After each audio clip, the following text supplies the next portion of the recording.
O Espiritismo desvenda os grandes enigmas da vida. De onde venho? Para onde vou? O que acontece após a morte?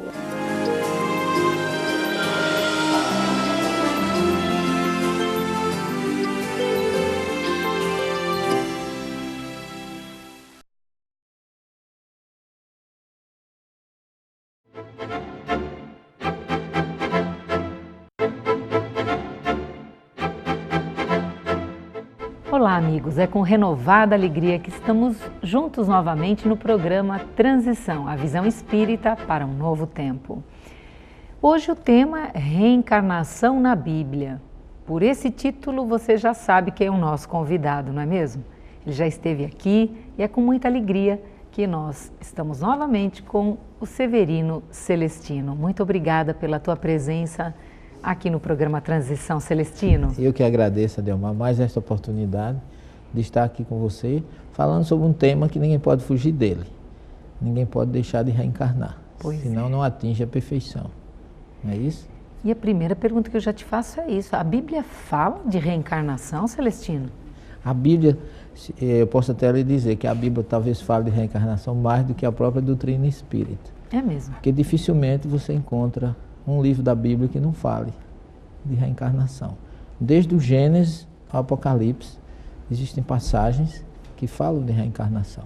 A reencarnação faz parte do judaísmo. Eu me surpreendi quando o meu professor de hebraico, que eu estudava na época com ele, que eu falei de reencarnação, ele disse assim, daí eu também sou reencarnacionista. Eu digo, e vocês acreditam na reencarnação? Ele disse, acreditamos, nós temos certeza, quem precisa acreditar é você. Eu achei até interessante a colocação dele. Ele até usou uma expressão que eu não esqueci mais, disse assim, você pensa que o Kardec tirou de onde a reencarnação se não foi da Torá? E ele disse, sou reencarnacionista porque a reencarnação está na Torá. E o que está na Torá a gente não discute. Foi até porque eu observei que nós poderíamos, nós espíritos falamos muito em reencarnação e os judeus não falam. Ele disse, a gente não fala porque o que está na Torá não precisa ser. Olha só. É tanto que Jesus praticamente não falou de reencarnação, a missão dele não era falar de reencarnação, era falar da reforma do homem, da mudança interior, do amor. Essa foi a missão de Jesus. Embora ele tenha falado em muitas passagens dos evangelhos sobre isso. E tem uma que essa é um capítulo no próximo livro que eu vou falar, que é João 5, 28 e 29, que é muito mal entendido, até por pastores, por padres, por exegetas considerados qualificados, eles não sabem muitas vezes responder essa passagem, que é o que está lá em João 5, 28 e 29. Porque Daniel 12, 2 foi quem criou o princípio da ressurreição e da reencarnação, que muita gente confunde. Sim. Ressurreição com reencarnação. Daniel diz assim, muitos dos que dormem no pó ressurgirão, ou se erguerão. Os que tiverem feito bem irão para a vida eterna. Os que fizeram mal para a ignomínia eterna, ou para a tristeza, ou para... Aí ele cita, e Jesus já diz diferente. Vem a hora em que todos os que dormem, não é muitos, Jesus mostra todos os que dormem. Esses, os que dormem, segundo Jesus, despertarão. O verbo lacum em hebraico é acordar, despertar. Que é tanto que Jesus, no episódio de Talita, ele diz, Talita, comi, que em hebraico é o imperativo afirmativo usado no feminino. Se você diz para o homem, você diz cum, levante, para a mulher, comi. Daí porque Jesus diz, Talita, comi, levanta. Então muitos, segundo Jesus, despertarão. Uns para a vida eterna. E outros para... Aí vem a questão das traduções. A maioria dos tradutores coloca condenação. Os que fizeram bem para a vida eterna, os que fizeram mal para a condenação. Mas aí, a gente não pode esquecer que esse versículo tem uma coisa importantíssima. Jesus disse que vão para a vida eterna os que fizeram o bem. Portanto, para a nossa reflexão, não é a fé que salva, mas as práticas. O próprio Filho do Homem, segundo ele, foi justificado pelas suas obras.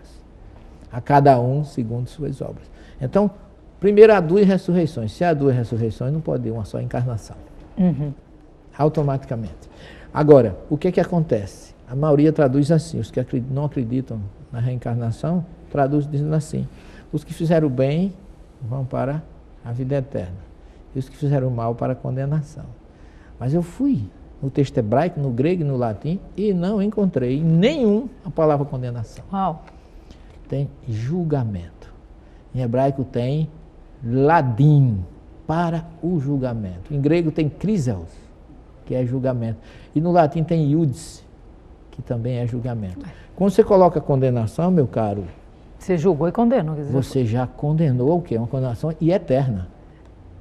E há uma condenação eterna. E não é isso que está lá. O julgamento, de um julgamento, vem o quê? O balanço. Isso. E do balanço vem o quê?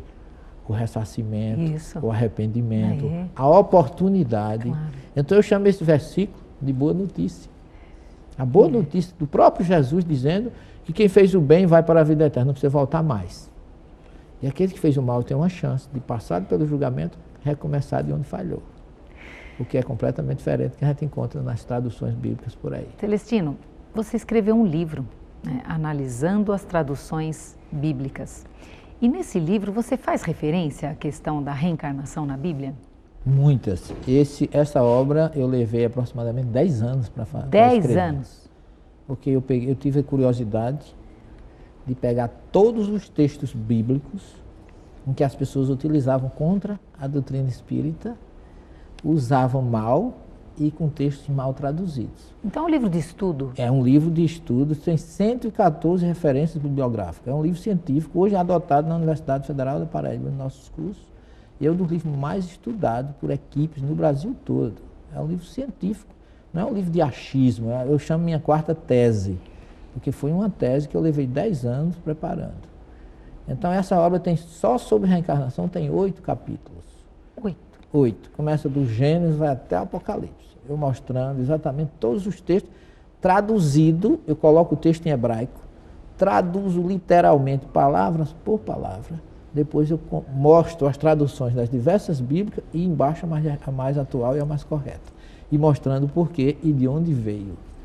Então é uma obra realmente que eu fiz com amor. Eu fiz para mim. Interessante, eu fiz essa obra para mim.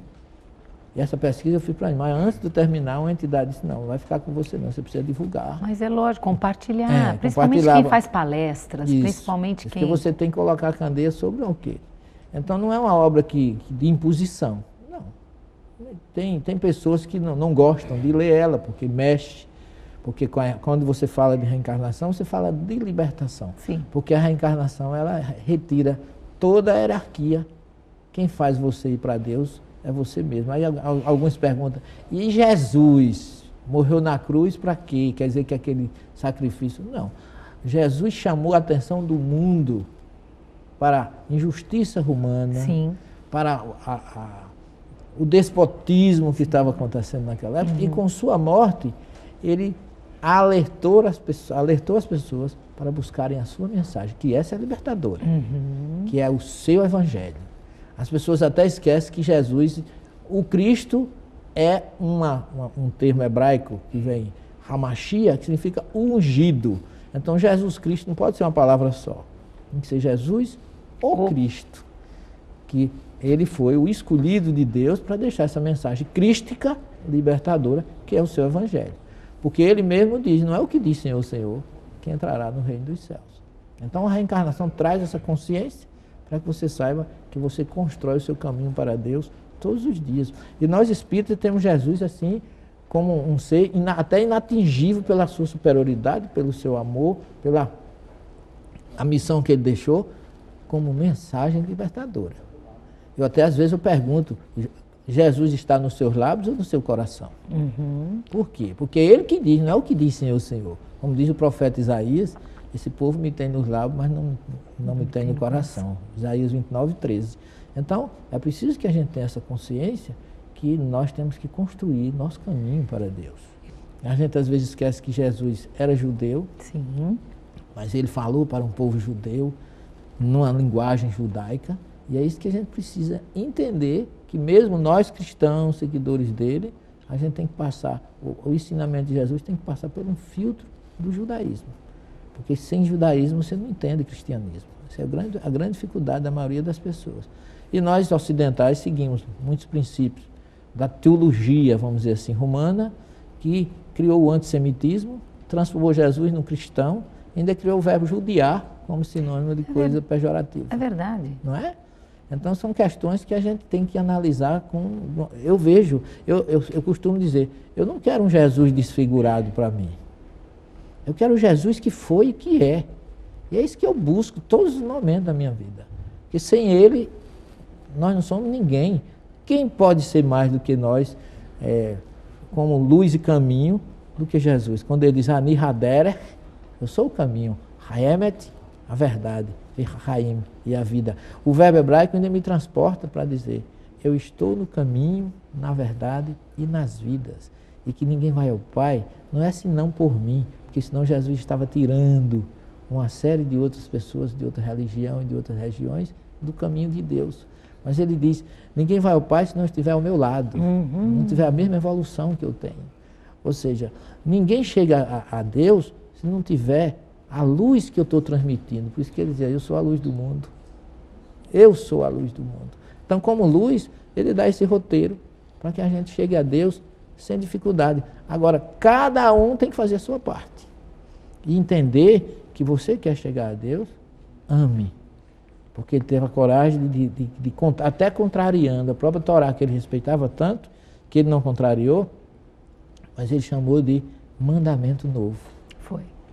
Eis que eu vos deixo um mandamento novo. Por quê? Porque a Torá dizia assim, Levítico 19, 18, ama a Deus sobre todas as coisas e ao próximo ama a ti mesmo. Sim. Mas Jesus diz assim, eu tenho um mandamento novo. Amai-vos uns aos outros como eu vos amei. Como se fosse assim, a Torá mandou fazer e eu mostrei como se faz. Eu amei vocês realmente da forma, dizendo para vocês que o mandamento, porque o mandamento em hebraico é uma ordem. Eu deixo uma ordem para vocês. Ele não deixou um pedido. Deixou uma ordem. Por quê? Porque eu já mostrei como fazer. Eu mostrei, eu perdoei, eu não discriminei nem samaritano, não discriminei adúltera, não discriminei ninguém. Eu consolei, eu amei o errado, não amei o erro. Mas eu amei aquele que estava errado. Porque independente do erro que ele cometeu, ele é uma criatura divina e merece todo o respeito. Então a gente tem que aprender isso com Jesus, senão a gente não vai chegar a canto nenhum. É interessante você falando assim, porque quando eu amo ao próximo como a mim mesmo, eu me acomodo no nível de consciência que eu estou. Agora, quando eu tomo como referência, amai-vos uns aos outros, como eu vos amei, você sai de você e passa a fazer sintonia com o campo vibratório Exatamente, de Jesus. E aí sim, você se movimenta e aí é um estímulo para a transformação, não é? Venha após mim, após mim, ou seja, arrarei, ou seja, venha mostrando e realizando o que eu fiz. Não é siga-me passivamente, não. Esse siga-me fazendo o que eu fiz. Como ele também diz em outro ponto, que pediram para te perguntar, vós sois deuses com D minúsculo, fareis isso que eu faço e muito mais? Está numa passagem que ele se refere aos Salmos. Porque ele diz, não vos admireis do que eu faço. Vocês poderão fazer o que eu faço e até muito mais do que eu. Vós sois deuses. Mas não significa que nós somos Deus igual a Deus. Mas vocês, com D minúsculo, vocês são capazes de fazer coisas que vocês mesmos desconhecem. A gente não pode pensar que nós somos Deus. Seria uma pretensão absoluta. Sim. Mas é uma colocação de Jesus dizendo que nós temos capacidades desconhecidas. Ele ignora lá na tempestade, lá no mar da Galiléia, lá em Marcos 4, ele diz assim, depois que ele manda o mar se acalmar, o vento, porque quem é esse que até o mar e o vento o obedecem? E ele diz assim, mas vocês ainda não têm fé. Como se assim, vocês estão comigo vendo o que eu faço e vocês não aprenderam nada ainda. Quer dizer, o que é que falta? Mas fé em hebraico não é crença. A palavra emuná, que se traduz como fé, vem de imun é exercício. Exercício do bem em favor do outro. Isso é fé. Então, daí porque o irmão de Jesus, Tiago, diz, de que me adianta eu dizer que eu tenho fé se eu não tenho obras? Porque a fé sem obras é morta. E a Jesus disse, o Filho do Homem foi justificado pelas suas obras. Está lá em João. Severino, Celestino, suas considerações finais, querido? Eu queria agradecer essa oportunidade ímpar da nossa vida, essa alegria, essa comum união, ou união comum, ou comunhão, de estar aqui com vocês, rodeado de pessoas tão carinhosas, tão receptivas, e dizer que isso é mais um presente de Jesus para nós. E que Ele possa se estender aos lares daqueles que nos assistem, trazendo aos nossos corações a certeza da nossa libertação, do nosso reencontro com Ele, buscando a verdade. Porque Ele diz, conhecereis a verdade, e a verdade vos libertará. Que Ele fique com todos vocês e até uma próxima oportunidade. Obrigado, Celestino. Obrigado você que esteve em nossa companhia. Obrigado por nos acolher, onde quer que você se encontre. E que esse tema, reencarnação na Bíblia, possa fazer parte aí dos seus estudos e que o livro, analisando as traduções bíblicas do Severino Celestino, também possa fazer parte desses seus estudos, aprofundando esse tema que é tão importante na nossa vida. Até o próximo Transição, a visão espírita para um novo tempo.